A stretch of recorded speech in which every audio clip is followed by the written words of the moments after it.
गर्वाचे घर खाली भीम हा सर्वात बलशाली पांडव. त्याला आपल्या बाहुबलाचा गर्व झाला होता. एकदा काय झालं, खांद्यावर गदा टाकून तो ॲटीत चालला होता. वाटेल त्याला एक म्हातारा वानर दिसला. त्याची लांब शेपूट वाटेवर आडवी पसरली होती. भीम म्हणाला, "अरे तुझं शेपूट आखरून घे, वाटेत काय पसरून बसलायस?" वानर नम्रतेने म्हणाले, "मला म्हाताऱ्याला ते उचलत नाही. फार लांबलचक आहे ना, तूच उचलून ठेव ना बाबा." भीम ते उचलू लागला तर ते उचलेच ना. गदा घालून प्रयत्न केला तरी हलेना.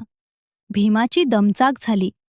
त्याने वानराची क्षमा मागितली व म्हणाला, "तू खरा कोण आहेस? सांग. मला माझ्या शक्तीचा गर्व झाला होता. मी पुन्हा गर्व करणार नाही." वानरानं आपले खरे रूप प्रकट केले. तो होता प्रत्यक्ष महापराक्रमी रामभक्त हनुमान.